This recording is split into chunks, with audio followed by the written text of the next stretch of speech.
एउटा सानो गाउँमा 3 पात्र थिए।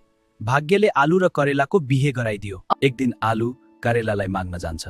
म तिमीलाई मन पराउँछु करेला, के तिमी मन बेच्न तयार छौ? मलाई पनि तिमी मन पर्छ आलु। मलाई तिम्रो संगत मन पर्छ। मलाई पनि। म तिमीलाई मेरो जीवनसाथी बनाउन चाहन्छु। म पनि।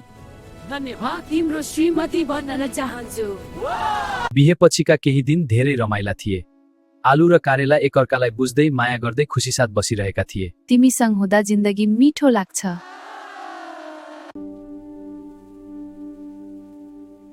किन पहिले जस्तो माया छैन जस्तो लाग्छ।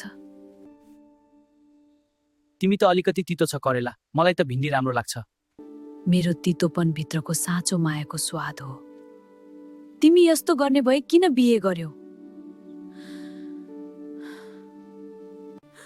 मलाई अब तिमी चाहिँदैन करेला, जाऊ यहाँबाट।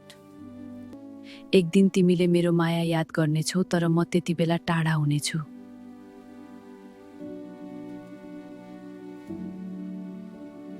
भिन्दी, तिमी साँच्चै राम्री देखिन्छौ। म बाहिर राम्रो देखिए पनि भित्र टोमाटो, अनियन, गार्लिक र ओइलसँग पनि नजिक थिए। मैले गलत मान्छे रोजेछु। मैले तितोपनलाई घृणा गरे, तर साँचो माया त्यही रहेछ।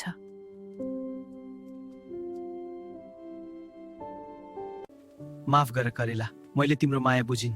माया देखेर होइन, महसुस गरेर बुझिन्छ आलु।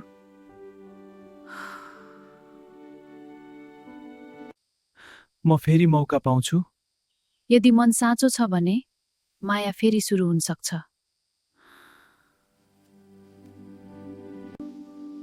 कहिलेकाहीँ हामी बाहिरको मिठास खोज्दा भित्रको साँचो माया गुमाउँछौँ। समयमय आफूले बुझाउ अनि अरूलाई पनि बुझाउ। बहिरी रङ मात्र राम्रो भएर हुँदैन, भित्री मान पनि राम्रो हुनुपर्छ। हो, मैले बुझे।